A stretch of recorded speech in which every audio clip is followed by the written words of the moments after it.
დღეს ჩვენ ვაგრძელებთ გადაცემას ფაზისის აკადემიის კვლევები. მე გახლავართ გია კვაშილობა, ფაზისის აკადემიის პრეზიდენტი. ჩვენ საკმაოდ წარმოადგენთ ის მნიშვნელოვანი მასალა, რაც ქართველთა უძველეს ისტორიას ეხებოდა. თემა, რომელზეც ჩვენ საუბრობთ, ასეთი სახელითაა ქართველები უძველეს მსოფლიო ცივილიზაციათა სათავებთან. თემა ჩვენ ამ მხრივ პირველი და მეორე გადაცემა, რომელიც იყო ამ თემას ეძღვნებოდა, ეს იყო მნიშვნელოვნად ის მასალა ქართველთა განსახლებაზე, სივრცეზე, მათ რიგ კულტურულ ნიშნებთან დაკავშირებით საუბარი. დღეს ამ თემას ვაგრძელებთ და ეს არის ამ თემის გარშემო რიგით მესამე ნაკვეთი, ანუ მესამე გადაცემა. გავაგრძელებთ სტრაბონის მოსაზრებებს, სტრაბონიდან რამდენიმე მნიშვნელოვან აზრს შევეხებით. მაგალითად, სტრაბონი წერდა, რომ კვირბების საკრალური სასულიერო სახის წარწერების შემქმნელები მეტალურგიისა და მჭედლობის მფარველი ღვთაებები, ასე იწოდება, კორიბანტები, ათენასა და ჰელიოსის, ანუ მზის ვაჟიშვილები, და ცნობილია ეს, რომ აია კოლხეთის მეფის, აიეტის ნახევარ-ძმები, კუნძულ კრეტაზე, ევბეაზე, სამოთრაგეზე, ხმელთაშუა ზღვის სხვა კუნძულებსა და ფრიგიაში კოლხეთიდან იყვნენ მისულნი. აი ეს რუკა, რომელსაც ახლა ჩვენ გაჩვენებთ, შედგენილია სტრაბონის ამ მოსაზრების მიხედვით და ამ მოსაზრებაში კიდევ გათვალისწინებულია ის აზრი, რომ სტრაბონის ერთ-ერთ ციტატაში კიდევ წერია, რომ კორიბანტები ასევე ბაქტრიენიდან არიან. ეს არის დღევანდელი ავღანეთის ჩრდილოეთი ნაწილი, თურქმენეთის სამხრეთ ნაწილი, ეს ეკრანზე ჩანს ახლა. კავკასია, კოლხეთი, ფრიგია, ეს არის დღევანდელი თურქეთის ტერიტორია, კუნძული კრეტა, აი სწორედ ეს სივრცე ეგეოსის ზღვის პირეთი, სადაც კორიბანტები ჩავიდნენ და ჩაიტანეს, ესე იგი, მეტალურგიისა და მჭედლობის მფარველი ღვთაებები, ანუ მეტალურგია და მჭედლობის კულტურა აქვს ჩატანილი და ასევე დამწერლობის ღვთაებებად იწოდებიან ესენი კორიბანტები და ასევე მიჩნეულია, რომ დამწერლობა გავრცელებულია ჩვენი აზრით მიგვაჩნია, რომ დამწერლობა კავკასიიდან გადატანილია სწორედ ხმელთაშუა ზღვის პირეთის, კერძოდ ეგეოსის ზღვის პირეთის იმ სივრცეებზე, რომელზეც ჩვენ დღესაც და წინა გადაცემებში გქონდა საუბარი. დღესაც გვექნება ამ მხრივ საუბარი. იგი აკაკი ურუშაძე ამბობდა, კვირბების სახით არსებული კორიბანტული კოლხური დამწერლობა სრულიად შესაძლებელია ის დამწერლობა იყოს, რომელიც მინოსური დამწერლობის სახელითაა ცნობილი და რომელიც კრეტის გაუშიფრა ფირფიტებზე დაცულია. ახლა ჩვენ ეკრანზე გაჩვენებთ A-კლასის ხაზოვანი დამწერლობის შესრულებულ თიხის ფირფიტებს ჰერაკლიანის არქეოლოგიურ მუზეუმში, რომელიც არის გამოფენილი. საკმაოდ ბევრია. ჩვენ ვიცით, რომ დაახლოებით 2000-მდე წარწერა არის A-კლასის ხაზოვანი დამწერლობის ნიშნებით შესრულებული. ჩვენ ამ მხრივ ბევრი ვიმუშავეთ 2006 წლიდან ვაქვეყნებთ ამ ნაშრომებს და A-კლასის ხაზოვანი წარწერების გაკითხვის, ამოკითხვის მთელი მასალა წარმოდგენილია საქართველოსა და უცხოეთში გამოცემულ მაღალ რეიტინგულ ჟურნალებში, სამეცნიერო ჟურნალებში. და რიგი ნაშრომის ნახვაც შეგვიძლია დავუშვათ კითხველმა ნახოს ელექტრონული საშუალებით ინტერნეტში დევს სპეციალურ გვერდზე. ახლა სურათს გაჩვენებთ იმ მასალას, სადაც ჩვენ ექსპედიციაზე მონაწილეობა მივიღეთ, რამდენჯერმე კუნძულ კრეტის მთლიან მთელს სივრცეს შევისწავლეთ, ასე ეგეოსის ზღვისპირეთის სხვადასხვა კუნძულები, კონტინენტური საბერძნეთი და სხვა მრავალი ადგილი. და ახლა თქვენ ეკრანზე კიდევ ერთხელ გაჩვენებთ A-კლასის ხაზოვანი წარწერებით შესრულებული თიხის ფირფიტები, სადაც მე ვიმყოფებოდი ჰერაკლიანის არქეოლოგიის მუზეუმში კუნძულ კრეტაზე. აქ გაჩვენებთ ახლა კიდევ ფესტოსის დისკო, რომელიც ინახება ჰერაკლიანის არქეოლოგიურ მუზეუმში.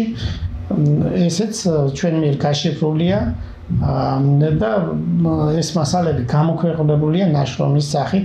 ფესტოს დისკოს კვლევასთან დაკავშირებით საკმაოდ ბევრი მასალა გვაქვს ჩვენ გამოქვეყნებული. ეს გამოქვეყნდა ძალიან მაღალი დონის ჟურნალებში, ევროპისა და ამერიკის სამეცნიერო კრებულებში. ამ მხრივ შეგიძლიათ თქვენ გაეცნოთ. რა თქმა უნდა, საქართველოშიც არის დაბეჭდილი ქართულად.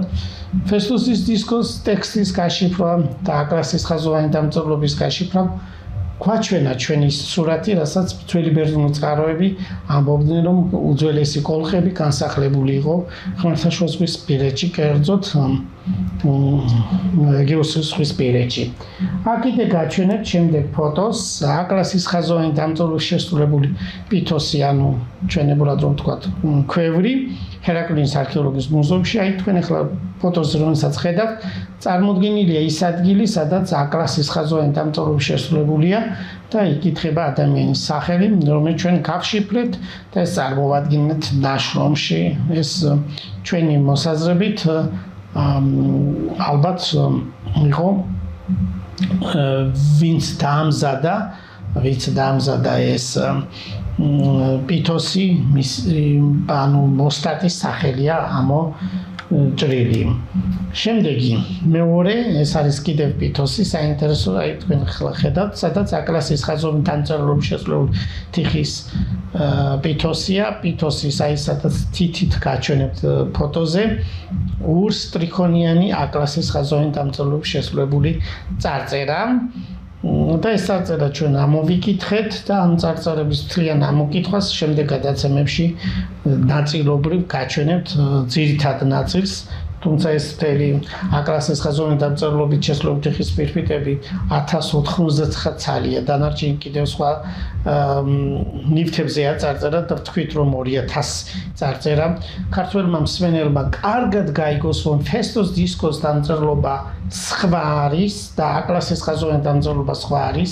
აი რომ შევადაროთ, ფესტოს დისკოს ეს არის რელიგიური ტექსტის თვის დასაწერი ნიშნები, იეროგლიფური, ხოლო აკრასის ხაზოვანი დამწერლობა ეს არის უბრალოდ სამეურნეო ადმინისტრაციული ტიპის ტექსტების ჩასაწერად. ზოგჯერ მე ვხედავ Facebook-ზე ეშლებათ ფესტოს დისკო აკრასის ხაზოვანი დამწერლობასთან.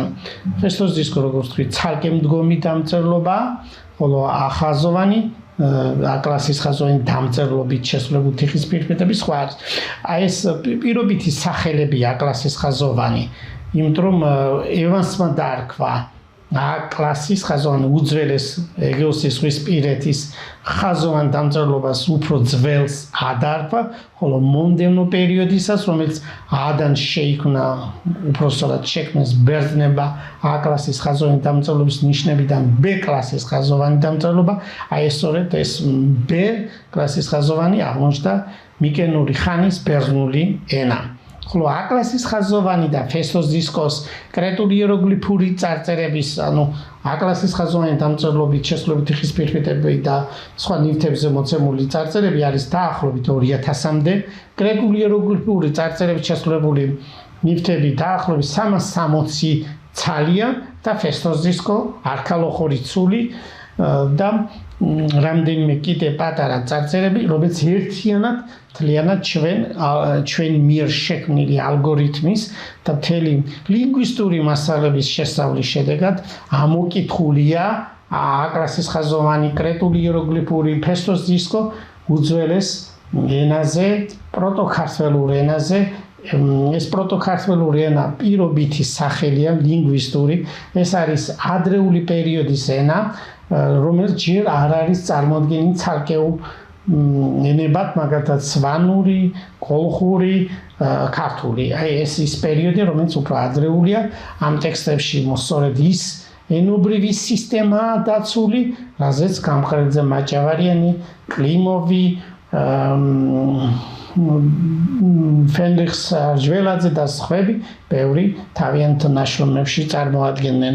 აი ძირითადად ეს ტექსტების წაკითხვა ხდება ლინგვისტური შედარებითი მასალების მიხედვით, ანუ შესატყვისი კანონზომიერი შესატყვისი ფორმების მიხედვით, ანუ კანონზომის შესატყვისი ერთეულები, რომელიც მოძებნილია ამ ქართული ენათა ოჯახის შიგნით, ამ კანონზომიერებით აღდგენილი და წაკითხული არის ეს ტექსტები, რომელიც ძალიან მნიშვნელოვანია. კიდევ ერთხელ ვიმეორებ, ქართული სახელმწიფოს განსაზღვრისათვის, მისი სახელმწიფოებრივი განსაზღვრისათვის მოცემულია ის მნიშვნელოვანი მასალა ამ წარწერებში, რაც ასე მარტივად არ იძებნება ძველი ისტორიიდან. იშვიათია, როცა კაცობრიობას უძველესი დამწერლობის ნიშნები შემონახული კონდეს. ეს არის მაგალითად ეგვიპტე, შუამდინარეთი, ეს არის შუმერი, ელამი, რომელიც მნიშვნელოვანი კულტურული წარმონაქმნები იყო. აი მაგალითად ინდის ხეობაში არის დამწერლობა ხარაპას კულტურისა, რომელიც დღესაც გაუშიფრავია, ჩვენ მუშაობთ ამ თემებზე, საკმაოდ ფართოდ ვიცით ეს ადგილები, ეს არქეოლოგიური მასალები, წარწერები. ასევე სხვა რუსული წარწერები, რომელიც აღმოჩენილია ელამის მიმდებარე სივრცეში. აი კრეტული დამწერლობა უფრო ცალკემდგომი იყო და ეს ჩვენი კვლევის საგანი გახდა დიდი ხანია. და ეს ამოვიკითხეთ, რადგანაც ეს ტექსტები სამეურა ადმინისტრაციული ტექსტებია, ძირითადად აქ არის მათემატიკური ანგარიში სამეურნ დანიშნულებით და ეს პროფესიონალური თვალსაზრისით მხოლოდ ეხლა რომ არ გადავაჭარბოთ, ძალიან თუ იცის კვლევარმა ლინგვისტიკა, ღონდ მათემატიკურ ჭრილში უნდა იცოდეს ლინგვისტიკა განსაკუთრებით, იმიტომ რომ იქ შედარების თეორია, გლოტოკოლორული თეორიასთან დაკავშირებული მათემატიკა საჭირო, გამოსათვლელად დრო, ყველაფერი ჩვენ გვაქვს ამ მხრივ წარმოდგენილი. შემდეგ გადაცემებში ჩვენ ვიტყვით კიდევ რომ ერთად მუშაობთ სამი ადამიანი მათემატიკურ მიმართულებით, ეს არის პროტოქართველური ცივილიზაციის უძველეს პერიოდის დინამიური სისტემების კვლევია, რომელიც შევასრულეთ ჩვენ, ესე იგი პროფესორ თემურ ჩილაჩავა, მე და პროფესორ გიორგი ჩუხვასთან ერთად, რომელიც ნაშრომები ჩვენი ქვეყნდება როგორც საქართველოში, ისე უცხოეთში მაღალ რეიტინგიან ჟურნალებში.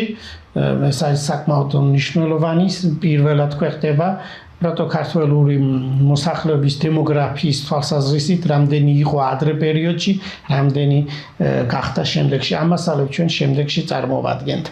ამიტომ აქვს აკლასის ხაზოვან დამწერლობის წაკითხვას ძალიან დიდი მნიშვნელობა, იმ მნიშვნელოვან მასალას და აგროვებს, რაც არის ქართველური ცივილიზაციასთან, უძველეს ცივილიზაციასთან დაკავშირებით.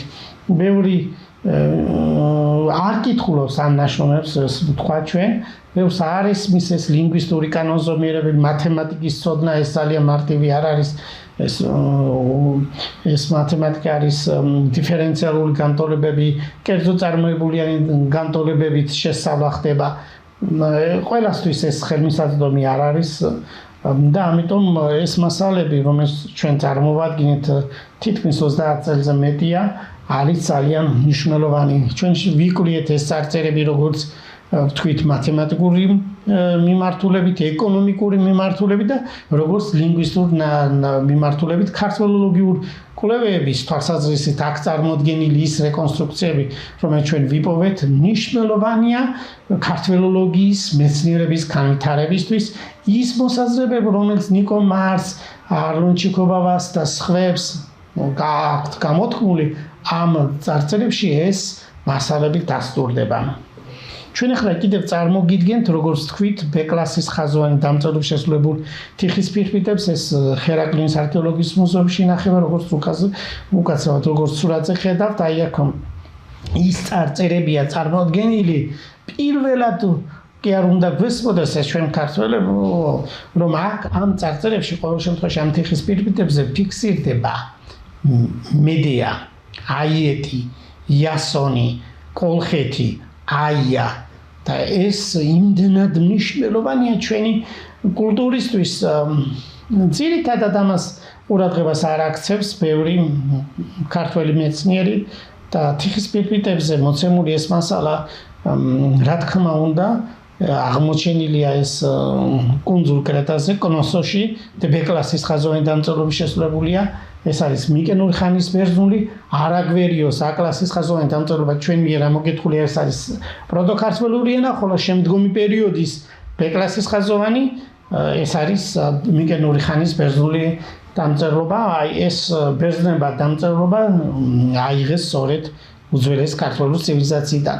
ეს მასალა, რასაც ახლა ჩვენ გიამბობთ მოკლედ და პოპულარულ ენაზე, მთელი ბერძნულ ნაშრომებში ძველ პერიოდებში გამოცემულ ყველგან არის ეს მიმოფანტული ეს ინფორმაცია, რომ კოლხებს, კორიბანტებს ჰქონდათ უძველესი დამწერლობა, რომელსაც კვირვები ერქვა და ჩვენ სწორედ ამ თიხის პირპიტებს მივიჩნევთ კვირვება და ეს მოსაზრებები აკაკი გურუშაძე როგორც ბრძანა გიამბეთ ამ ხრივ. აი ეს მოსაზრებები არა მარტო ქართველებში, არამედ ძირითადად ეს ევროპის სამეცნიერო წრეებში დაიბადა, განსაკუთრებით გავიხსენოთ ფრანგი ენათმეცნიერი ანტუან მეიე და ანტუან მეიეს მოსაზრებით ყველაზე უფრო საიმედო გზა ამ ცივილიზაციის, ანუ პირობითად რომ დავარქვათ მთლიანად ყველას პელაზგური ესე იგი ეგეოსის ზღვისპირეთში პელაზგებიდან არის წარმომდგარი ეტრუსკები ეს ბერძნულ ტექსტებში წერია და ჩვენ ამაზე მრავალი კვლევა წარმოვადგინეთ, რა თქმა უნდა, პოპულარულ ენაზე წინა გადაცემებში. აი ეს პელაზგური ეტრუსკული ენების მოსახლეობის ენის გასოცნობად სამხრეთ კავკასიური ესეთი ტერმინი არსებობს ძვირფასოთეულაღურებლებო, ანუ ქართველური და მცირე აზიის ძველი ენების შესწავლა აუცილებელია. აი ეს არის გამოკვეთილი ანტუან მეიეს ამ ნაშრომში, რომელიც ჩვენ გააჩვენებთ. ახლა ანტუან მეიეს არ ქონდა ქართველური ენების, ქართველური ენათა ოჯახი არის ქართული, მეგრული, ლაზური და სვანური, როგორც ჩვენ წინა გადაცემებში ვთქვით. ახლა წარმოვიდგინოთ ეს ყველაფერი მოკლედ და გასაგებად სქემის სახით. წერითი სისტემის წარმოშობისა და განვითარების სქემას გაჩვენებთ ახლა ეკრანზე, ახლა ხედავთ თქვენ ეკრანზე. სწორედ ამ მასალის მიხედვით ვნახავთ, სად არის მოცემული ახაზოვანი, ბეხაზოვანი დამწერლობა. დავიწყოთ თავიდან, სქემის ზედა ნაწილიდან. როგორც ჩვენ სხვადასხვა კვლევებში წარმოვადგინეთ და სატელევიზიო გადაცემებიც მიუძღვენით, ძველი წელთაღრიცხვის 8500 წელი, ანუ დღიდან რომ გადავთვალოთ 2000 რომ დავამატოთ 10500 წლის წინ, მიწათმოქმედებისა და მესაქონლეობის წარმოშობა იწყება. აი ეს ძალიან მნიშვნელოვანია. ბევრს ეს არქეოლოგიური მასალა ყველაზე მნიშვნელოვნად უნდა ესმოდეს, იმიტომ რომ ფაქტი არის მოცემული და ამ ფაქტს ვერავინ ვერ გაექცევა, რაც გვაქვს ამ მიწათმოქმედებისა და მესაქონლეობის წარმოშობამ განაპირობა პირველი ეტაპი დამწერლობის წარმოშობამდე. ეს არის ჩვენ ამაზე ვსაუბრობდით, ესე იგი თიხის ფიგურა სიმბოლოები იყო სხვადასხვა ფორმის, პატარა ესეთი ზომის თიხის ფიგურა სიმბოლოები, რომელთა ცხოველების ან სხვადასხვა ნივთების ფორმები ჰქონდა. თიხისგან ეს იყო გამომწვარი და ეს ფორმებით ითვლებოდა, მაგათად ხარის ფორმის თუ პატარა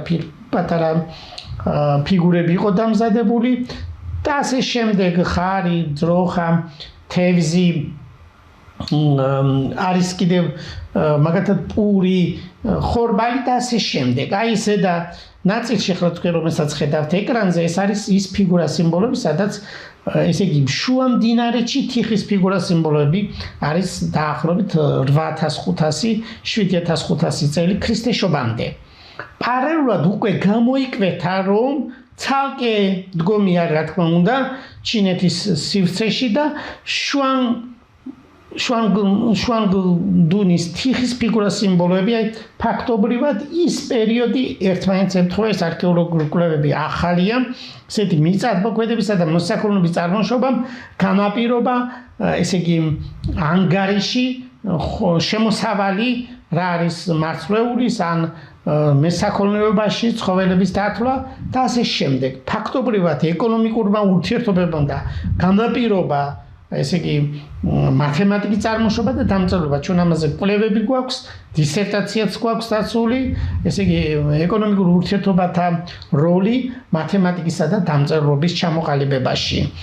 აი ეს არის მნიშვნელოვანი, იმიტომ რომ ეკონომიკურმა ურთიერთობებმა ჩამოაყალიბა ის ახალი ინსტიტუტები, ყოველ შემთხვევაში ეს ინსტიტუტები, რომელიც ემსახურებოდა საანგარიშო სისტემას, მასთან დაკავშირებულ ესე იგი სადადრო ეკონომიკას და მათემატიკა როგორც აღრიცხვისთვის, ანგარიშთვის ის აუცილებელი იყო. ეს იმდენად მნიშვნელოვანია, რომ შემდეგ პერიოდში დიდი ხნის გავლის შემდეგ, აი თანამედროვე პერიოდში, რომ თქვა მათემატიკის განვითარებამ, დამწერლობის განვითარებამ პირიქით ეკონომიკის განვითარება გამოიწვია. ანუ იმ ინსტიტუტების, იმ სისტემების განვითარებამ, რომელიც არის მათემატიკასთან დაკავშირებული, ფიზიკასთან, ქიმიასთან და ასე შემდეგ, ფაქტობრივად მათემატიკის ძლიერ განვითარებამ გამოიწვია მე-20 საუკუნეში ეკონომიკის თეორიის განვითარება. და მრავალი ნობელის პრემიატი გამოჩნდა მე-20 საუკუნიდან ეკონომიკის მიმართულებით. პირველი ეკონომიკური რევოლუცია სწორედ უკავშირდება სამეურნეო მესაქონლეურ წარმოშობას და აი სწორედ დამწერლობის მათემატიკის წარმოშობამ განაეპირობა პირველი ეკონომიკური რევოლუცია. აი აქედან უნდა ავთვალოთ ჩვენ პირველი ეკონომიკური რევოლუცია ჩაწერამ აღრიცხვამ მეტად განავითარა ადამიანი, საქონელი მეტი შეინახა და ყოველ შემთხვევაში ეს ძირითადად არქეოლოგიური მასალის მიხედვით შუამდინარეთისა და ჩინეთის ტერიტორიაზე აღმოჩენილი მასალების მიხედვით ეს დადგენილი. შემდეგ იწყება მარცვლეულის გაცვლის როგორც საშუალების მნიშვნელოვანი ეტაპია ეს, იმიტომ რომ ჯერ ფული არ არის, მაგრამ მარცვლეული გახდა როგორც დღესაც აქვს ხორბას იგივე დანიშნულება, როგორც ოქროს მსგავსად. შემდეგ მოდის სრულად დამწერლობის ყარად დაწყება და ეს ფიგურა სიმბოლოები შემდეგში როცა თიხის ფიგურებზე ეს გამოიხატებოდა, გადაიქცა ნელ-ნელა როგორც დამწერლობის ნიშნება. ჩვენ ეს მრავალ გადაცემაში წინ ჰქონდა ამ მხრივ საუბარი. დაიწყო დამწერლობის შექმნა, ეკონომიკურ საქმიანობასთან დაკავშირებული წარწერების შექმნა, აღრიცხვა სამეურნეო მესაქონლეთა წარმოებისთვის. აი ეს აქვთ ჩვენ დისერტაციაში წარმოდგენილი. ეკონომიკურ საქმიანობასთან დაკავშირებული წარწერები საკმაოდ ბევრი აღმოჩენილი შუამდინარეთში, ყოველ შემთხვევაში შუმერში და ეს კვლევები ჩვენ მრავალი თიხის ფირფიტის გაშიფრვა შუამდინარეთისა წარმოუადგინეთ ეკონომიკური, მათემატიკური, ასტრონომიული ტექსტები. ეკონომიკური და მათემატიკური ტერმინების გამოყენება უკვე იწყება ძველწესაღრიცხვის მეორე 1000 წლიდან, აი 1600 წლიდან ჩვენ გვაქვს ძველწესაღრიცხვით პითაგორას თეორემის მსგავსი თიხის ფირფიტა, ანუ პითაგორას თეორემა როგორც ასეთი ჩამოყალიბებულია, ანგარიშობს ადამიანი კვადრატის ყოველ შემთხვევაში მართკუთხა სამკუთხედის კათეტების კვადრატები ჯამ, უდრის ჰიპოტენუზის კვადრატი ჯამს. აი ეს საოცარი კიდევ არის, რომ შუამდინარეთში ძველწესაღრიცხვის 1600 წელს ასევე არის ძალიან დიდი რიცხვების კვადრატებში აყვანა, კიდევ საოცარი ის არის, რომ კოსეკანს კვადრატია დაანგარიშებული. თქვენ მოგეხსენებათ, რომ სინუსის კვადრატის შებრუნებულია კოსეკანს კვადრატი. აი ამებს ანგარიშობს იმდროინდელი ცივილიზაცია და ეს თიხის ფირფიტები ჩვენ გაჩვენებთ რამდენიმე გადაცემაში, წინა გადაცემებში და ახლა ამ ეტაპზე მხოლოდ გაჩვენებთ იმას, რაც სქემაზე გვაქვს წარმოდგენილი. ეკონომიკური ტერმინები, როგორც თქვით, მათემატიკური ტერმინები აქ ფიქსირდება და ეს ჩვენ წარმოვადგენთ ჩვენს დისერტაციაში. სავაჭრო ურთიერთობების განვითარება იწყება. ეს სავაჭრო ურთიერთობის განვითარება განაპირობა მრავალი დამწერლობის გრაფიკული სისტემების განსხვავებული ფორმით ესე იგი აღნიშვნას, მაგრამ ძირითადად ხედავთ, რომ როგორ წარმოიქმნება ერთი სისტემებიდან, ასე შეიქმნება კრეტული იეროგლიფური დამწერლობები, ეგვიპტური იეროგლიფებზე გითხარით უკვე წინა გადაცემებში, პროტოსინაიტური ნიშნები, აკრასის ხაზოვანიდან მოდის ბეხაზოვანი, ხოლო პროტოსინაიტური ნიშნებიდან ფინიკიური ნიშნები და ფილინიკიურიდან უკვე მოდის ელინური ნიშნები, იმიტომ რომ ფინიკიელები იყვნენ ესე ვაჭრები, რომლებიც მოგზაურობდნენ ხმელთაშუა ზღვაში, ამიტომ ეს სისტემა ძალიან კარგად აღწევს ეკონომიკურმა ურთიერთობებმა რატომ განაპირობა დამწერლობის გავრცელება და მისი მრავალფეროვანი ნიშნების წარმოშობა. ეს ასურულ ბაბილონურ დამწერლობის ნიშნებიდან იქმნება უგარიტული დამწერლობა და არის კიდევ რომელსაც აქვს ცალკეული ანუ ავტონომიური სისტემის დამწერლობები, რომელთაც კავშირები ჯერ არ არის დადგენილი, მაგრამ ძირითადი ის არის, რომ ამ ჩვენს კვლევაში, რომ ეკონომიკურმა ურთიერთობება, მისმა განვითარებამ განაპირობა მათემატიკისა და დამწერლობის ჩამოყალიბება.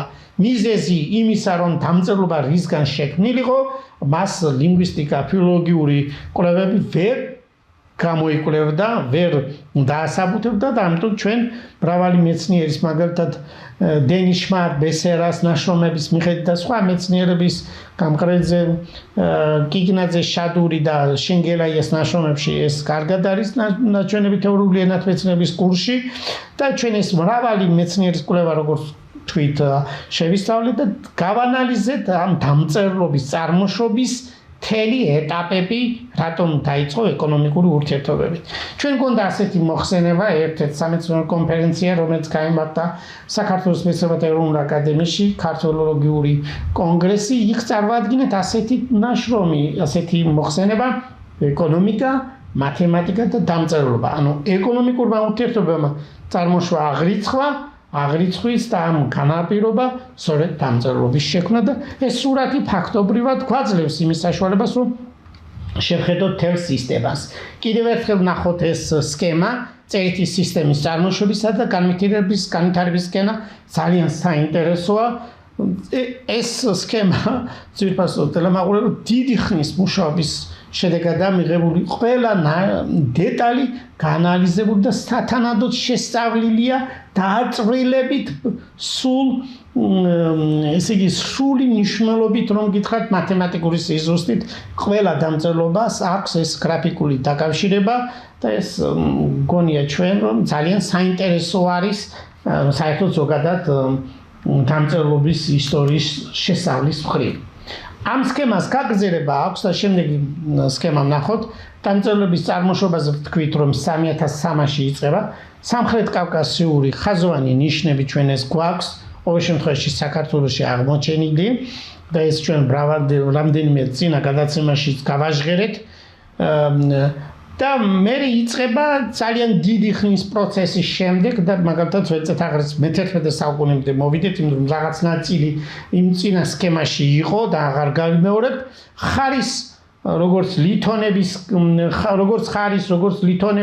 გაცვლის საშუალება ხარი და ლითონი იყო. სანამ მონეტა წარმოშობოდა.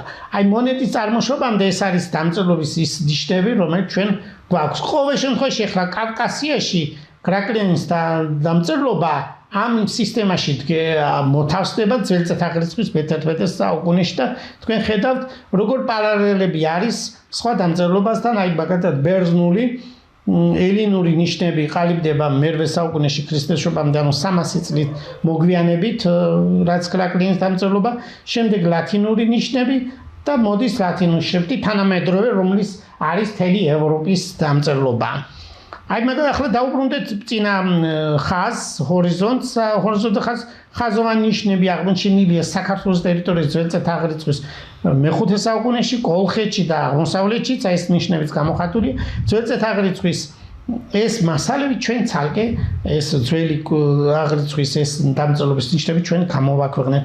შემდეგში ვითარდება ქართული ანბანური ნიშნები, ფაქტობრივად მას ძალიან გრაფიკული კავშირი აქვს ამ ძველ დამწერლობებთან, აი რომელზეც ახლა ჩვენ ეკრანზე ვხედავთ და ქართული თანამედროვე შრიფტი, რომელიც მე წარმოიშობა.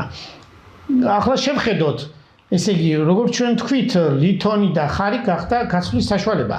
მონეტის გამოშვება იწყება. ფაქტობრივად ეკონომიკურმა ურთიერთობამ დამწერლობამ განაპირობა უკვე დამწერლობის აღრიცხვის სისტემამ უკვე მონეტის წარმოშობის საუცლებლობა გაცვლისთვის ეს ძალიან დიდი პროცესია მარტივი არ არის რომ ადამიანი მიუხვდარიყო ამას და შენადნობით დამზადდა და მასზე გრაფიკული ნიშნები გამოიხადა.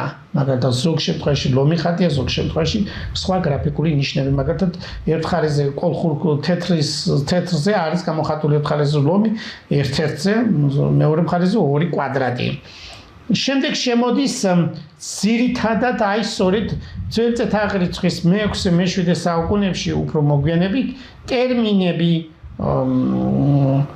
ოიკონომოს, უსაფრთხოება, მათემატიკა ეს ტერმინები შემოდის უკვე ბერძნულად ძველი წელთაღრიცხვის მე-6-მე-4 მე-3 საუკუნეებში ეს დაკავშირებულია მრავალ კვლევართან, როგორც მათემატიკოსებს, ისე ისტორიკოსებთან. ისევე დაკავშირებული არის ეკონომისტები, პირველი ეკონომისტები ასე რომ ვთქვათ, არისტოტელესთან არის ეს მოცემული. ეკონომიკის, მათემატიკისა და სხვა მეცნიერების წარმოშობა სწორედ არისტოტელესთან არის დაკავშირებული. არისტოტელეს აქვს ეს ტერმინები გამოყენებული ეკონომიკის მეცნიერება, მათემატიკის მეცნიერება.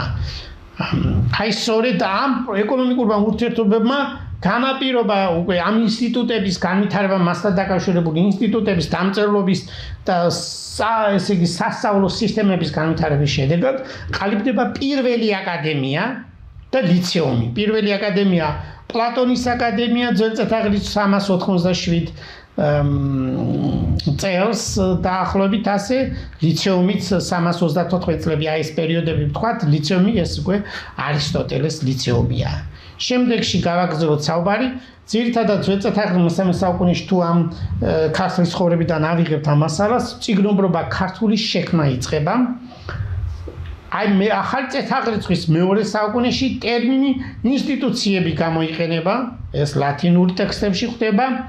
აი სწორედ ახალი წელთაღრიცხვის 174 უკაცრავად 144 წელს ჩვენ უკვე სრულად ვიცით, რომ იწყება საქართველოს ტერიტორიაზე პირველი აკადემიის საერთოდ ევრაზიის კონტინენტზე თუ გამოვრიცხავთ საბერძნეთში არისტოტელეს, პლატონის აკადემიას და არისტოტელეს ლიცეუმს, ევრაზიის კონტინენტზე ერთ-ერთი უძველესი აკადემია, ფაზისის აკადემია, რომელიც ასეთი სახელით დღესაც მოქმედებს, რომელსაც ჩვენ ხელმძღვანელობთ და ჩვენ დავადგინეთ კვლევების შედეგად ფაზისის აკადემიის დამფუძნებელი გახდა ძალიან დიდად განათლებული მარკიონ ფაზისელი, რომელსაც განათლება ჰქონდა მიღებული ათენში, პლატონის აკადემია ჰქონდა დამთავრებული.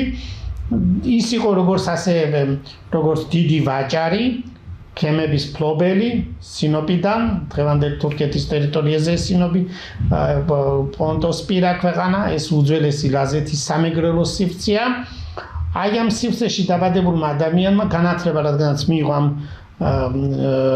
როგორც პლატონის აკადემიისა ფილოსოფიისა, მან ასევე შეიძინა ქრისტიანული ცოდნა და ის იმდენად მნიშვნელოვანი პიროვნება გახდა მეორე საუკუნეში, მან მოახდინა პირველი რედაქტირება ახალი აღთქმის ტექსტებისა და ჩვენ ამას რამდენიმე გადაცემაში გიამბეთ და ეს დეტალები უკვე ცნობილია. ფაზისის რიტორიკული სკოლის დაარსება ჩვენი კვლევების თანახმად არის დაკავშირებული მარკიონ ფაზისელთან, რომელმაც აკადემიები ამ ეკონომიკური ურთიერთობების განვითარების შედეგად აი საერთოდ ძირითადად ჩვენ გიამბობთ, რომ ეკონომიკური გზების განვითარების შედეგად მაგალითად ეს ფაზისი ფოთში მოიჭრა ფული და ამან განაპირობა ეკონომიკური განვითარება და სასწავლო სისტემების ჩამოყალიბება ან სასწავლო ინსტიტუტების და სხვადასხვა მიმართულებით. ამიტომ მარკიონ ფაზისელი ერთ-ერთი მნიშვნელოვანი ფიგურაა, რომ მან ეკონომიკური ურთიერთობების გამომდინარე, მან ფაზისში და ძირითადად სხვა ადგილებშიც, ეს არის რომში, ალექსანდრიაში და სხვა ქალაქებში, სადაც ეკონომიკური ცენტრები წარმოადგენდა, შეიქმნა ეს აკადემიები, ფაზისის აკადემია, როგორც ვთქვით, ფოთში შეიქმნა 154 წელს. შემდეგ ამ ეკონომიკური ურთიერთობების განვითარებამ, დამწერლობების ჩამოყალიბებამ და განვითარებამ განაპირობა ქართული დამწერლობის, შუშანիկ-წამების, როგორც ასეთი ცურტაველის ნაშრომის შექმნა ახალი წელთაღრიცხვის მე-5 საუკუნეში და ეს უკვე ცნობილია. პირველი უნივერსიტეტი დაარსდება ევროპაში ახალი წელთაღრიცხვით 1088 წელს ჩვენთან საქართველოში აკადემია არსდება გელათის აკადემია, იყალთოს აკადემია ეს ამ პერიოდში შედის. წიგნების ბეჭდითი სისტემის გამოგონება 1450-1455 წელს ეს გერმანიაში ცნობილია თქვენთვის და ამ ხრივ აღარ შეგაყოვნებთ. პირველი ქართული წიგნის დაბეჭდა იტალიაში 1629 წელს იტალიურ ქართულ ლექსიკონი გამოიცა. და პირველად გერმანელმა ლაიბნიცმა მეცნიერმა პრუსიის აკადემიის პრეზიდენტმა ტერმინი მოდელი პირველმა გამოიყენა 1699 წელს. მოკლედ ამ სქემის მიხედვით ქართული, ელინური, ლათინური დამწერლობის განვითარების სქემა, რომელიც ჩვენ შევადგინეთ, საკმაოდ დიდ მასალას მოიცავს. აი ეს იყო ძირითადად ის მასალა, რომელიც ჩვენ უნდა წარმოგვედგინათ თქვენთვის დღევანდელ გადაცემაში. ჩვენ გავაგრძელებთ ამ გადაცემას შემდეგში და იქნება ის დეტალები, ნაჩვენები, რომელიც ერთობს საინტერესოა ქართველი მსმენელებისთვის. ქართულ საზოგადოებამ რომ იცოდეს ძირითადად ეს ნაშრომები როგორც დისერტაცია, ასევე კიდევ მეორებთ რომ გამოქვეყნებული ევროპისა და ამერიკის მაღალრეიტინგიან ჟურნალებში და ეს მთელი კვლევები ჩვენ ვაწარმოებთ ლინგვისტიკის, მათემატიკისა და ეკონომიკის ჭრილში და მათემატიკაში ახალ ნაშრომებს ჩვენ რომელსაც ახლა წარმოვადგენთ შემდეგ გადაცემებში ჯგუფთან ერთად გავაკეთეთ, როგორც მოგახსენეთ თემურ ჩილაჩევასთან, გიორგ ჩუხვასთან ერთად. და იქ ძალიან საინტერესო მასალები გველოდება, თუმცა რამდენიმე გადაცემამდე ჯერ კიდევ ის ფაქტობრივ მასალა უნდა წარმოვადგინოთ ქართველთა განსახლების შესახებ. ფაქტობრივ მასალასთან არის დაკავშირებული ანთროპოლოგიური კვლევები და ანთროპოლოგიურ მასალას ქართველური ცივილიზაციის შესახებ, რაც ჩვენთვის ცნობილია, რაც ძირითადად აღმოჩენილი არქეოლოგიურად და მრავალი ევროპელი მკვლევრის ინტერპრეტაციების მიხედვით და ჩვენი ინტერპრეტაციის მიხედვითაც წარმოვადგენთ იმ მასალას, რომელიც არის ანთროპოლოგიური მასალები კავკასიური თეთრი მოდმის შესახებ. ეს იქნება შემდეგ გადაცემაში. დიდი მადლობა ყურადღებისთვის, კარგად გრძანდებოდეთ.